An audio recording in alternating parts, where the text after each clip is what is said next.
Good morning बच्चों। आज हम पढ़ेंगे कक्षा 8 विषय विज्ञान अध्याय 13 ध्वनि भाग 2। मेरा नाम निशी अरोड़ा है और मेरे साथ हैं रामस्वरूप कुमार। प्यारे बच्चों, भाग 1 में हमने पाठ का सारांश जाना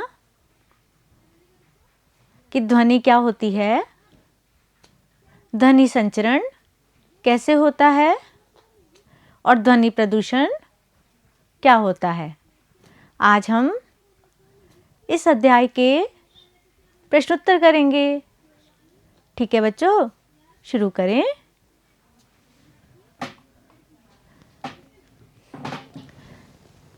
सही उत्तर चुनिए। बच्चों, इस प्रश्न में हमें 4 विकल्प दिए गए हैं। हमें एक सही विकल्प चुनना है और उत्तर को ब्रैकेट में लिखना है। प्रश्न 1, ध्वनि संचरित हो सकती है केवल वायु या गैसों में, केवल ठोसों में, केवल द्रवों में,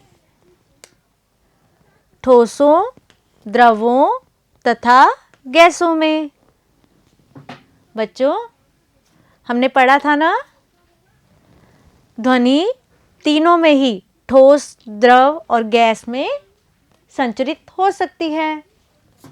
तो हम यहाँ ब्रैकेट में लिखेंगे घ। ठीक है। दूसरा प्रश्न, निम्न में से किस वाक् ध्वनि की आवृत्ति न्यूनतम होने की संभावना है? छोटी लड़की की,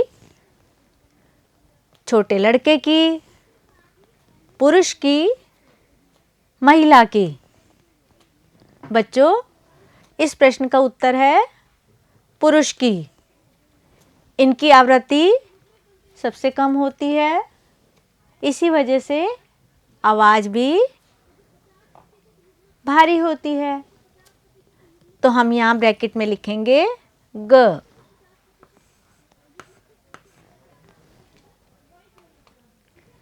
प्रश्न 3, निम्नलिखित कथनों में सही कथन के सामने टी तथा गलत कथन के सामने F पर निशान लगाइए।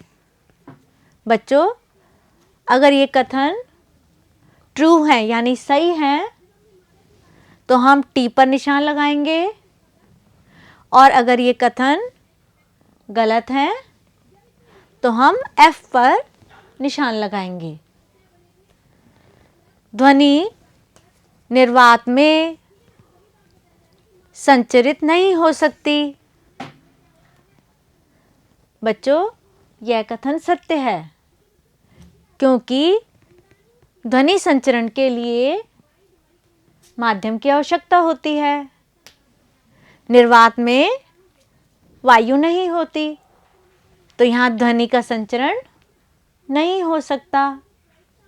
तो हम यहाँ टी पर निशान लगाएंगे। किसी कंपित वस्तु के प्रति सेकंड होने वाले दोलनों की संख्या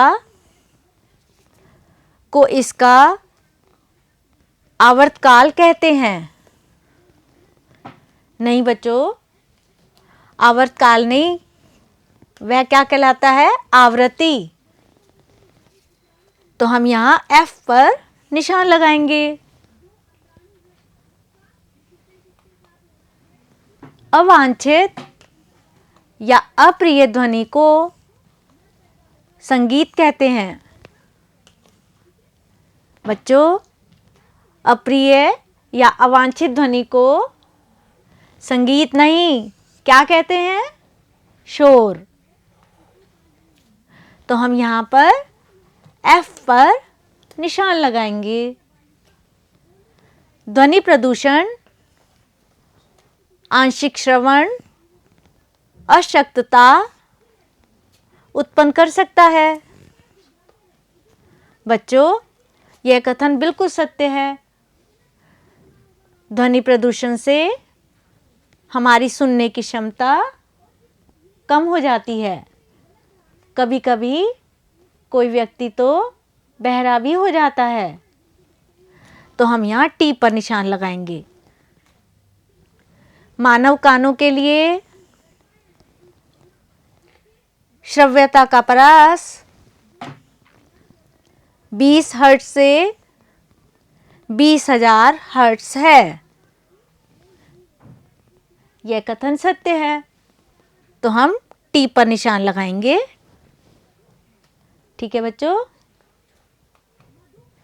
लघुत्तरात्मक प्रश्न। प्रश्न 4, निम्न वाद्य यंत्रों में उस भाग को पहचानिए जो ध्वनि उत्पन्न करने के लिए कंपित होता है। ढोलक, सितार, बांसुरी। उत्तर ढोलक।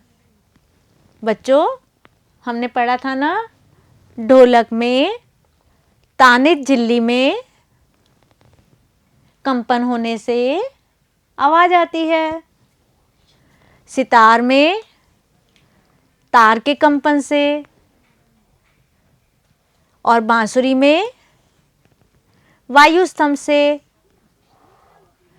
बांसुरी में एक वायु स्तंभ होता है जिसकी वजह से ध्वनि उत्पन्न होती है।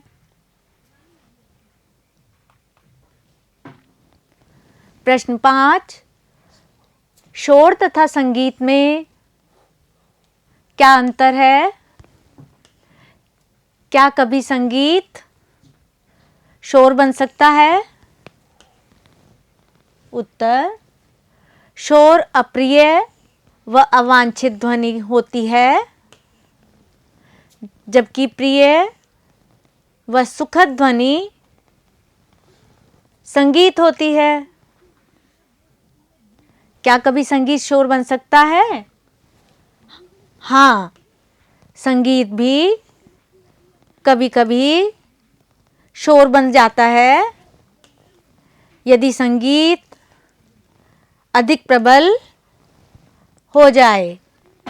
बच्चों, यदि संगीत बहुत जोर से बजाया जाए तो ये अच्छा नहीं लगता, ये भी शोर बन जाता है। ठीक है बच्चों। प्रश्न 6, दोलन क्या है? उत्तर, किसी वस्तु का बार बार इधर उधर गति करना कंपन कहलाता है। इस गति को दोलन भी कहते हैं। प्रश्न 7, आवृत्ति किसे कहते हैं? उत्तर, प्रति सेकंड होने वाले दोलनों या कंपनों की संख्या दोलन की आवृत्ति कहलाती है। निबंधात्मक प्रश्न। 8वां प्रश्न, मानव वाक् यंत्र का चित्र बनाइए। इसके कार्य की अपने शब्दों में व्याख्या कीजिए। उत्तर, मानव में ध्वनि वाक् यंत्र अथवा कंठ द्वारा उत्पन्न होती है। यह श्वास नली के ऊपरी सिरे पर होता है। वाक् यंत्र या कंठ के आर पार दो वाक् तंतु इस प्रकार तानित होते हैं कि उनके बीच में वायु के निकलने के लिए संकीर्ण झिरी बनी होती है। जब फेफड़े वायु को बलपूर्वक झिरी से बाहर निकालते हैं तो वाक् तंतु कंपित होते हैं, जिससे ध्वनि उत्पन्न होती है। बच्चों, आपको इस प्रश्न के उत्तर में यह चित्र भी बनाना है। ठीक है बच्चों? तो प्यारे बच्चों, अब हमने इस पाठ के प्रश्न उत्तर पूरे कर लिए हैं। अब आप गृह कार्य करेंगे।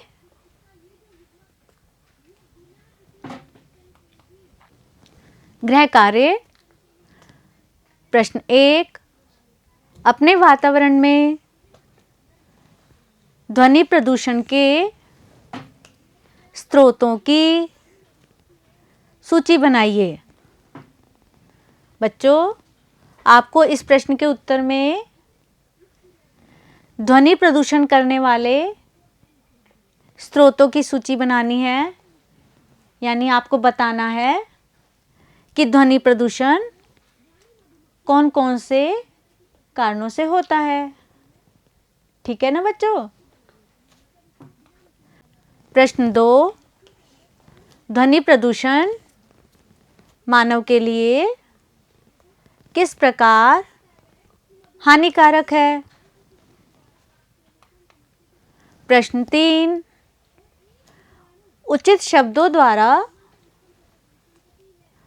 रिक्त स्थानों की पूर्ति कीजिए। किसी वस्तु द्वारा एक दोलन को पूरा करने में लिए गए समय को डैश कहते हैं।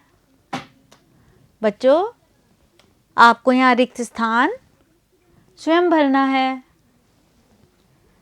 आवृत्ति का मात्रक डैश है। अवांछित ध्वनि को डैश कहते हैं। ध्वनि की तीक्ष्णता कंपनों की डैश से निर्धारित होती है। तो प्यारे बच्चों, अब अपना ये अध्याय यहाँ पूरा होता है। अब आप इस वीडियो को दोबारा देखना, प्रश्न उत्तर कॉपी में लिखना, चित्र भी बनाना। ठीक है बच्चों? धन्यवाद।